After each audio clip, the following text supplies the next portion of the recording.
Halo, selamat pagi pemirsa. Ya, apa kabar pemirsa TVR Parlemen? Kita berjumpa lagi dalam program TVR 09 bersama saya Dadi Ramadan dan juga rekan saya. Saya Rina Reski. Dalam 30 menit ke depan kami akan sajikan kepada Anda sejumlah berita nasional khususnya dari sudut pandang DPR RI sebagai referensi Anda dalam memahami dinamika politik, hukum, ekonomi, sosial dan juga budaya di Indonesia. Dan pemirsa TVR Parlemen adalah TVR 09. Selengkapnya.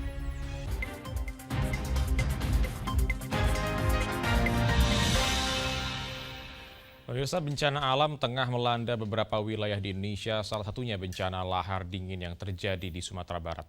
Anggota Komisi 5 DPR RI meminta Badan Meteorologi, Klimatologi, dan Geofisika untuk terus siaga terhadap potensi bencana alam di Indonesia.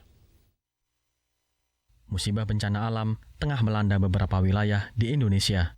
Salah satunya bencana lahar dingin yang terjadi di Sumatera Barat. Anggota Komisi 5 DPR RI Novita Wijayanti meminta Badan Meteorologi, Klimatologi, dan Geofisika untuk terus siaga terhadap potensi bencana alam di Indonesia. Badan Nasional Penanggulangan Bencana menyampaikan sebanyak 58 orang tewas dan 35 orang hilang dalam musibah lahar dingin di Sumatera Barat. Bahkan, tak kurang dari 500 masyarakat di sekitar Gunung Merapi harus mengungsi ke wilayah lain yang lebih aman. Melihat situasi ini, Novita Wijayanti meminta BMKG untuk selalu menyampaikan informasi terkini soal potensi bencana alam di suatu wilayah. Selain itu, Novita juga berharap ada program relokasi untuk masyarakat yang tinggal di daerah rawan bencana. BMKG juga kita minta untuk selalu update bagaimana situasi terkini sehingga masyarakat bisa segera antisipasi apa yang harus dilakukan. Apakah harus meninggalkan tempat, apakah harus daerah tersebut tidak boleh ditempati oleh suatu penduduk, apakah pemerintahnya harus melakukan relokasi, itu sangat penting. Jadi kali ini kita juga sangat berduka dengan kejadian-kejadian bencana yang terjadi. Yang terbaru adalah Sumatera Barat, Padang, dan bahkan ada informasi beberapa titik yang memang BMKG, kemudian Basarnas juga harus siap sedia, ready untuk cepat tanggap dengan keadaan-keadaan seperti ini. Cuaca di beberapa wilayah Indonesia saat ini sedang dalam kondisi tak menentu. Sebagian wilayah dilanda hujan lebat, sementara lainnya mengalami cuaca panas yang mencapai 37 derajat Celcius. Panji dan Mario, TVR Parlemen melaporkan. Berita selanjutnya pemirsa, di sini kuota haji Indonesia tahun 2024 meningkat hingga 241.000 jemaah. Dan Wakil Ketua Komisi 8 DPR RI meminta Kementerian Agama untuk mempelajari catatan masalah teknis tahun lalu, sehingga penyelenggaraan haji tahun ini lebih berkualitas. Kuota ibadah haji tahun 2024 meningkat hingga 241.000 jemaah, alias bertambah 20.000 jemaah dari tahun 2023. Wakil Ketua Komisi 8 DPR RI Diah Pitaloka meminta Kementerian Agama untuk mempelajari catatan masalah teknis tahun lalu, sehingga penyelenggaraan haji tahun ini lebih berkualitas. Diah berpendapat, dalam penyelenggaraan ibadah haji tahun ini, Kemenak harus memperbaiki manajemen lokasi hotel. Menurutnya, tempat penginapan harus dekat dengan terminal haji internasional serta transportasi bus jamaah. Penggunaan bus diharapkan lebih terorganisir agar tidak terjadi kepadatan antara jemaah haji Indonesia dengan negara lain. Ada beberapa kayak misalnya di hotel yang dekat dengan terminal haji internasional gitu kan. Perlu dilakukan manajemen misalnya penggunaan bis, karena itu kan bisnya bisa lawatnya itu bis internasional ya, bisa lawat yang ada di terminal internasional itu, artinya jemaah kita akan banyak satu bis dengan jemaah negara lain yang secara postur tubuh mungkin lebih tinggi gitu. Kayak orang kita misalnya sama orang Turki gitu ya, sama orang dari jemaah haji Afrika gitu kan, pasti posturnya kita kalah tinggi gitu. Jadi untuk bisa mengorganize, untuk bisa memanage supaya tidak terhimpit-himpit. Di samping itu, Kemenak juga perlu menyiapkan konsumsi dengan keseimbangan gizi yang baik untuk kesehatan jemaah haji. Terlebih, ibadah haji tahun 2024 mengusung tagline Haji Ramah Lansia. Tercatat sebanyak 45.000 lebih jemaah haji berusia di atas 65 tahun, atau sekitar 21% dari total jemaah haji Indonesia. Fitian dan Aang, TVR Parlemen melaporkan. Berdasarkan laporan Kementerian Kesehatan hingga Maret 2024, kasus demam berdarah di Indonesia mencapai 16.000 dan 164 orang diantaranya meninggal dunia. Dan pemirsa, informasi selengkapnya akan kami hadirkan tentunya usai jeda. Tetaplah bersama kami di TVR 09.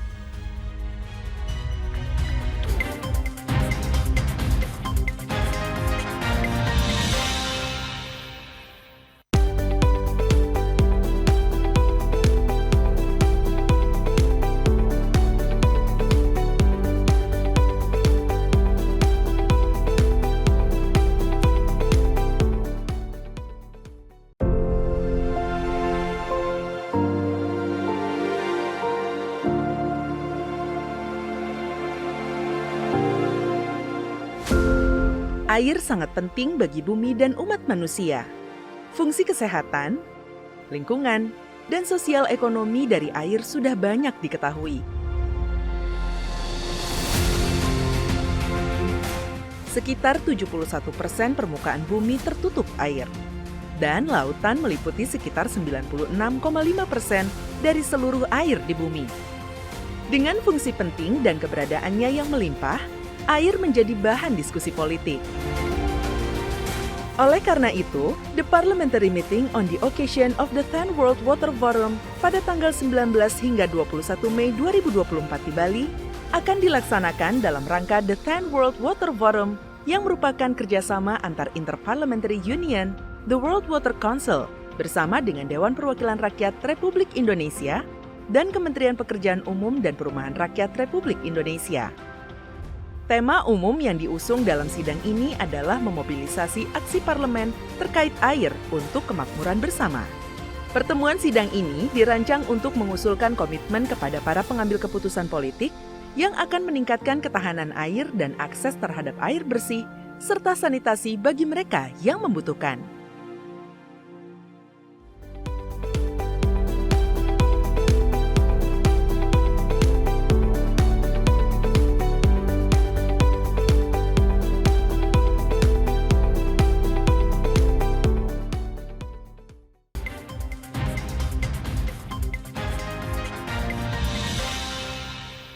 Masih bersama kami di TVR 09. Pemirsa, Komisi 9 DPR RI akan menindaklanjuti maraknya kasus DBD dan melakukan pembahasan lebih lanjut pada sidang paripurna masa persidangan 5. Wakil Ketua Komisi 9 DPR RI menilai kasus demam berdarah sudah pada level luar biasa dan berbahaya. Berdasarkan laporan Kementerian Kesehatan, hingga Maret 2024, kasus demam berdarah di Indonesia mencapai 16.000 dan 164 orang diantaranya meninggal dunia. Komisi 9 DPR RI akan menindaklanjuti maraknya kasus DBD dan melakukan pembahasan lebih lanjut pada sidang paripurna masa persidangan 5. Wakil Ketua Komisi 9 DPR RI Kurniasih Mufidayati menilai, kasus demam berdarah sudah pada level luar biasa dan berbahaya. Untuk itu, Kementerian Kesehatan didorong untuk membuat strategi penanganan untuk menekan jumlah pasien yang semakin bertambah. Rumah sakit juga perlu memperhatikan jaminan ketersediaan stok darah trombosit dan jaminan penanganan para pasien demam berdarah. Karena ini menurut kita udah kejadian yang luar biasa karena begitu banyak korban yang meninggal dan juga beberapa case yang kita temukan di lapangan itu adalah ketika dibutuhkan transfusi darah trombosit ini stoknya banyak yang kurang. Mungkin dengan situasi DBD hari ini ya stok dari donor darah trombosit ataupun yang dibutuhkan untuk pasien-pasien DBD ini harus dijamin ketersediaannya. Lebih lanjut, anggota Komisi 9 DPR RI Ratu Ngadu Bonuwula mendorong pemerintah pusat segera melakukan intervensi, khususnya bagi daerah dengan kasus demam berdarah yang tinggi. Ia juga meminta pemerintah gerak cepat dalam menangani kasus DBD di Indonesia. Nanti kembali masa sidang minggu depan kita akan dorong mitra yaitu pemerintah Kementerian Kesehatan untuk melakukan upaya lebih gercep lagi, lebih maksimal lagi dalam penanganan demam berdarah sehingga jangan sampai ada korban berjatuhan lagi ya. Dari Bali, Vincent Aldi, TVR Parlemen melaporkan.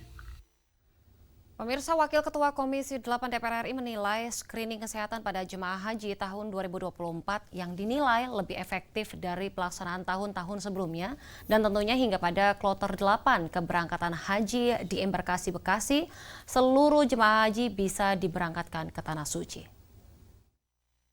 Wakil Ketua Komisi 8 DPR RI Aceh Hasan Syadzili menilai screening kesehatan pada jemaah haji tahun 2024 dinilai lebih efektif dari pelaksanaan tahun-tahun sebelumnya. Hingga pada kloter 8 keberangkatan di Embarkasi Bekasi, seluruh jemaah haji bisa diberangkatkan ke Tanah Suci. Sebelum melakukan pelunasan biaya haji, calon jemaah haji terlebih dahulu melakukan screening kesehatan agar semua jemaah yang sudah masuk ke asrama haji diizinkan berangkat. Jika dibandingkan tahun 2023, pada umumnya terdapat 2 hingga 4 orang yang tidak bisa berangkat karena masalah kesehatan. Menurutnya, screening kesehatan dilakukan sebagai upaya dalam menerapkan konsep istitoah kesehatan untuk mengantisipasi berbagai macam potensi gangguan kesehatan yang dialami calon jemaah haji. Nah, screening kesehatan ini adalah sebagai kebijakan untuk menerapkan konsep istitoah kesehatan ya. Dan dengan demikian maka kita harapkan tentu calon jemaah haji yang berangkat tahun ini itu jauh lebih sehat dari segi kesehatan, sehingga selama di Tanah Suci pun juga dapat diantisipasi berbagai kemungkinan jenis penyakit apa yang nanti bisa didampingi oleh tenaga-tenaga kesehatan. Komisi 8 DPR RI telah mengawasi keberangkatan jemaah haji di beberapa embarkasi, yakni Embarkasi Bekasi, Donohudan, dan Kertajati. Selanjutnya, Komisi 8 DPR RI akan melakukan pengawasan secara langsung di Arab Saudi. Helmi dan Aang, TVR Parlemen, melaporkan. Sebagai langkah antisipasi perubahan iklim dan manajemen air bersih, Ketua Badan Kerjasama Antar Parlemen atau BKSAP DPR RI Fadli Zon akan mengusulkan rancangan undang-undang pelayanan air dan sanitasi agar masyarakat mendapatkan jaminan dan akses air bersih. Sebagai langkah antisipasi perubahan iklim dan manajemen air bersih, Ketua Badan Kerjasama Antar Parlemen atau BKSAP DPR RI Fadli Zon akan mengusulkan rancangan undang-undang pelayanan air dan sanitasi agar masyarakat mendapatkan jaminan dan akses air bersih. Fadli Zon mengatakan, isu pelayanan air dan sanitasi ini perlu menjadi isu politik, mengingat perubahan iklim saat ini sedang terjadi dan pemerintah perlu melakukan antisipasi yang diatur dalam suatu kebijakan guna meminimalisir dampak kemanusiaan dari suatu krisis. Dampak perubahan iklim akan mempengaruhi ketahanan air di seluruh dunia dan menyebabkan krisis pangan. Parliamentary Meeting World Water Forum yang ke-10 menjadi ajang diplomasi bagi negara-negara untuk mempersiapkan dan mendorong legislasi terkait ketersediaan air. Water access untuk semua, dan tentu dari sisi parlemen, kita kan mempunyai tugas-tugas yang sudah spesifik. Dalam hal ini adalah membuat legislasi, dan ini juga bagian dari parliamentary diplomacy untuk merajut, menjahit secara global, sehingga ada kesadaran dari parlemen dunia, parlemen negara-negara yang mempunyai perhatian terhadap air untuk mempersiapkan, membuat, melaksanakan regulasi terhadap air ini. Lebih lanjut, Fadli Zon menyampaikan lebih dari 50 parlemen dari berbagai negara terkonfirmasi hadir dalam Parliamentary Meeting World Water Forum. Melalui forum ini diharapkan parlemen dunia memiliki gagasan secara komprehensif untuk menangani masalah air bersih dan sanitasi, serta komitmen bersama untuk memperkuat tata kelola air bagi kesejahteraan masyarakat. Mahir dan Sigit, TVR Parlemen, melaporkan. Pemirsa, DPR RI resmi membuka masa persidangan 5 tahun sidang 2023-2024. Dalam rapat paripurna ini tentunya pemirsa yang digelar Selasa kemarin, 14 Mei tahun 2024 di Gedung DPR RI Senayan, Jakarta. Dan meski sudah memasuki masa akhir jabatan, DPR RI akan tetap menjalankan amanah rakyat dalam menjalankan tugas konstitusional. Informasi selengkapnya akan kami hadirkan sesaat lagi, tetaplah bersama kami di TVR 09.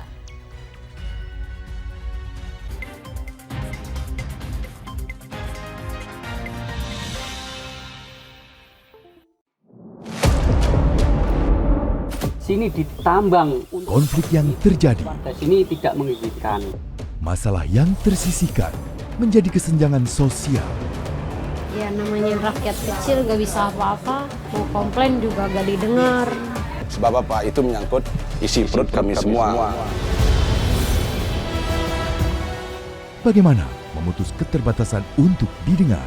Jadi kalau misalnya masyarakat sudah merasa tidak lagi ada yang memperjuangkan aspirasinya, maka masyarakat memang sangat berhak untuk meminta dewan yang mewakili mereka di parlemen.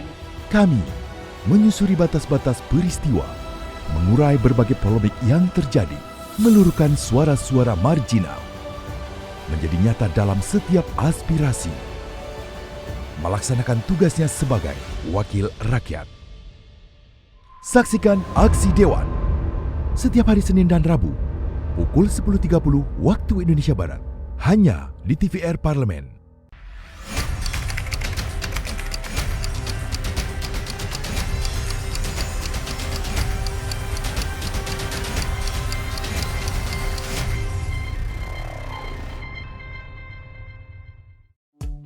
DPR RI memiliki fungsi diplomasi dalam menjalankan politik luar negeri sesuai dengan pasal 116 Undang-Undang MD 3. Kontribusi aktif BKSAP DPR RI memainkan peranan penting dalam memenangkan persaingan global melalui IPU, IPA, IPPF, AIPA, dan PUIK.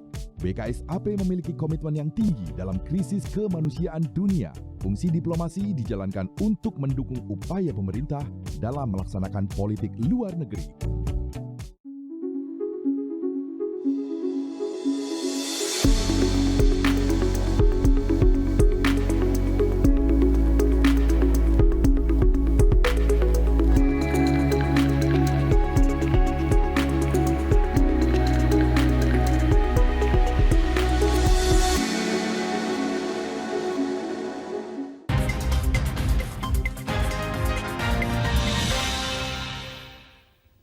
Ya, terima kasih Anda masih bersama kami dalam program TVN 09. Dalam masa sidang kelima ini, DPR RI berkomitmen menyelesaikan tugas konstitusional di akhir periode masa jabatan 2019-2024 yang tersisa hanya 2 masa sidang lagi, pemirsa.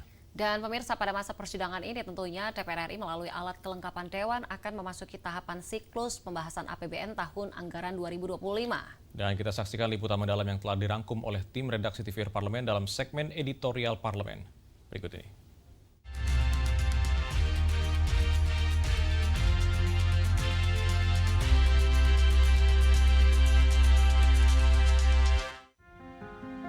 DPR RI resmi membuka masa persidangan 5 tahun sidang 2023-2024 dalam rapat paripurna yang digelar Selasa 14 Mei 2024 di Gedung DPR RI Senayan, Jakarta.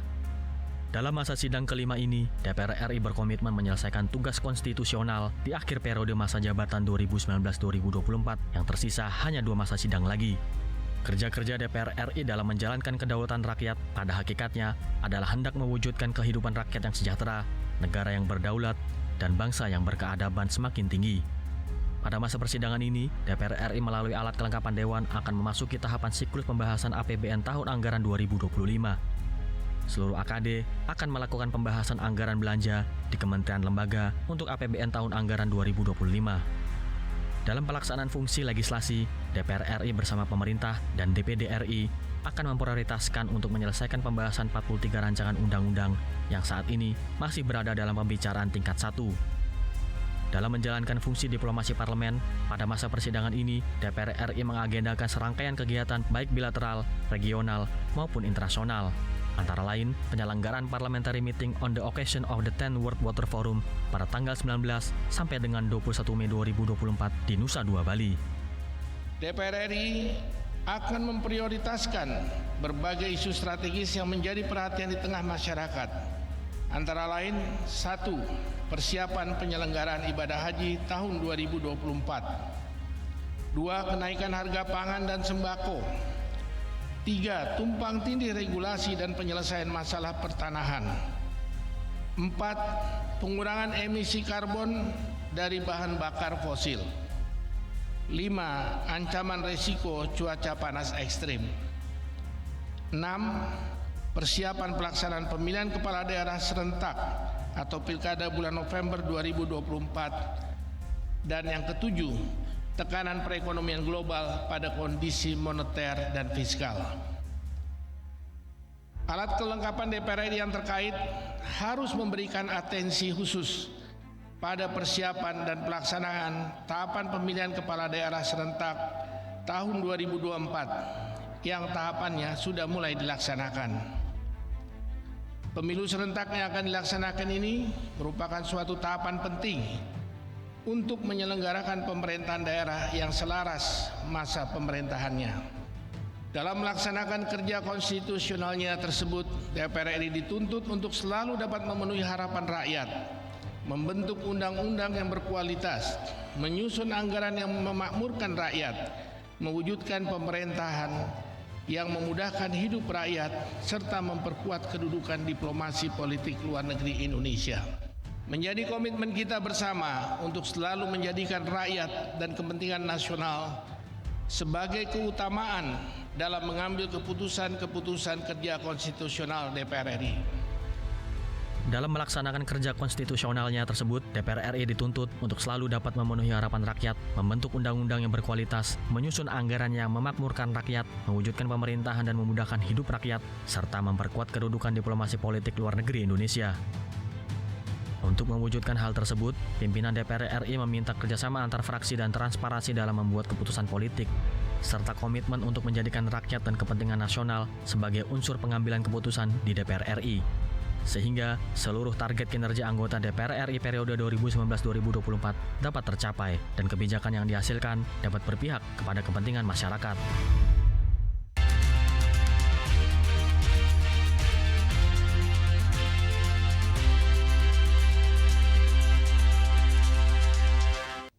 Tentunya pemirsa, make up menjadi hal yang sudah melekat dalam diri sebagian besar wanita yang selalu ingin tampil fresh di tengah kesibukannya. Dan tentunya make up sehari-hari yang simple menjadi salah satu pilihan kita untuk diaplikasikan sehari-hari. Dan lalu bagaimana tips make up untuk sehari-hari? Jangan kemana-mana, tetaplah bersama kami di TVR 09.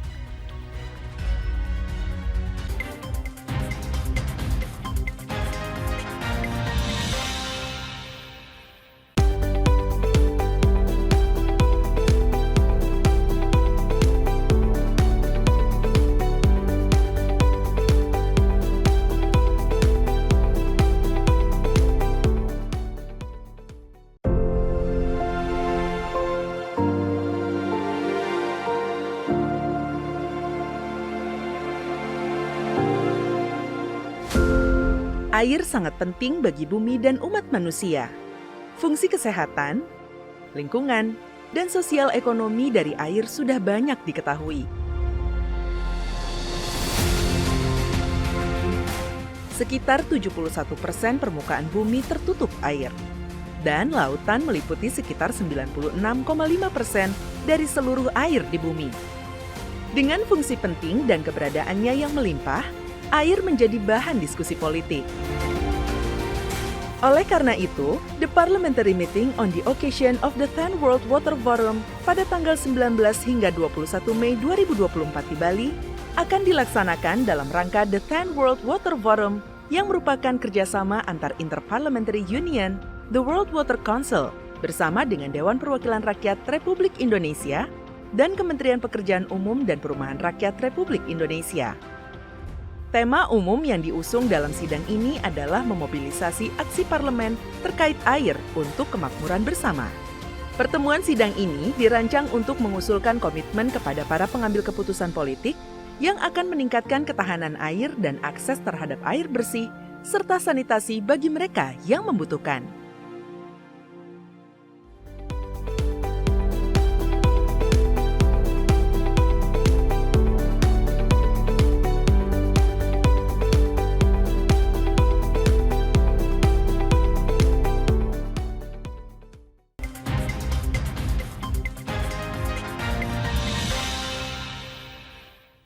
Kita kembali di TVR 09. Bisa tentunya sebelum mengaplikasikan makeup, hal utama yang harus diperhatikan yaitu adalah kebersihan tangan Anda dan juga wajah Anda. Selain itu, pemirsa juga perlu memakai skincare seperti pelembab atau juga sunscreen sebelum makeup dilakukan. Dan tanpa berlama-lama lagi, mari kita saksikan tayangan tips daily makeup look pada segmen Intips, informasi dan tips berikut ini.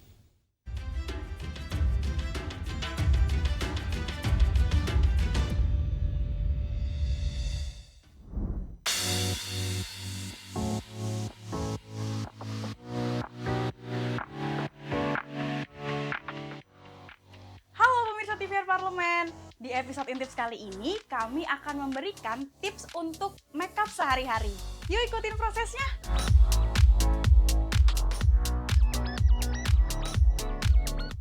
Pemirsa, pastikan wajah kalian sebelum bermakeup itu sudah bersih, sudah dicuci, dan sudah memakai skincare yang kalian butuhkan, seperti pelembab dan sunscreen.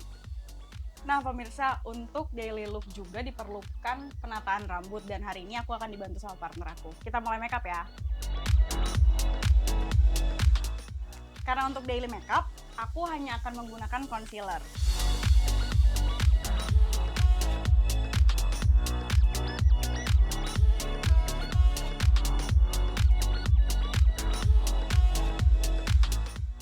Nah Setelah concealernya rata, kita akan menggunakan bedak tabur untuk mengunci makeupnya agar tahan seharian.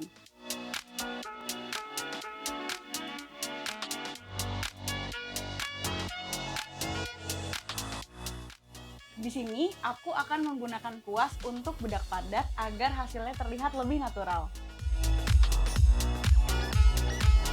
Nah, untuk tahap selanjutnya, aku akan menggunakan korektor berwarna gelap seperti ini. Ini berfungsi untuk mengkoreksi dan memberikan dimensi pada wajah.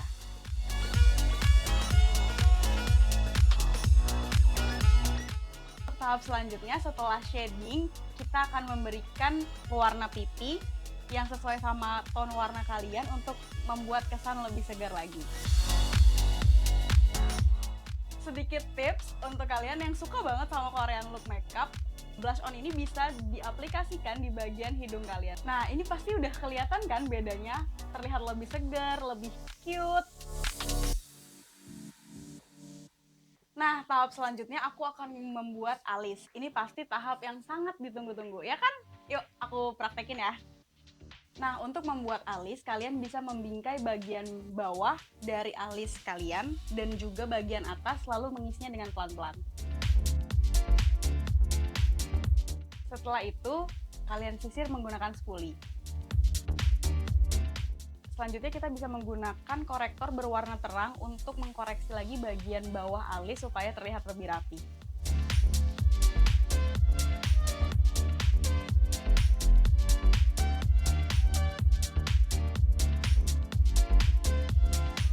Setelah itu, bagian yang kalian concealer tadi bisa ditutup dengan bedak.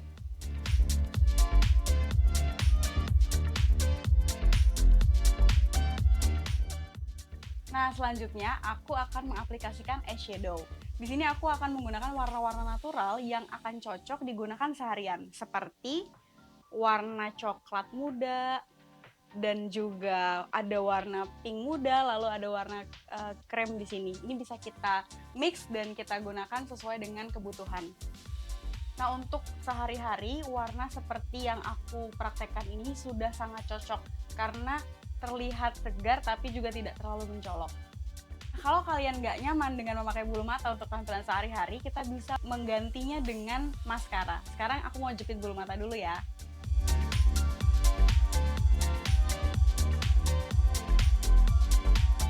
Oke, kita sampai di tahapan terakhir, pengaplikasian lipstick. Ini disesuaikan sama warna yang kalian suka ya.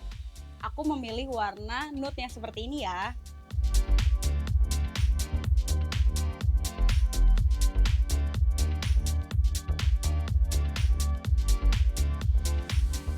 Nah pemirsa, ini dia hasil makeupnya. Makeup seperti ini bisa kalian gunakan sehari-hari dari pagi hingga sore. Dan pastinya kamu akan selalu kelihatan segar dan cantik seharian. Sampai ketemu di tips makeup selanjutnya. Dadah!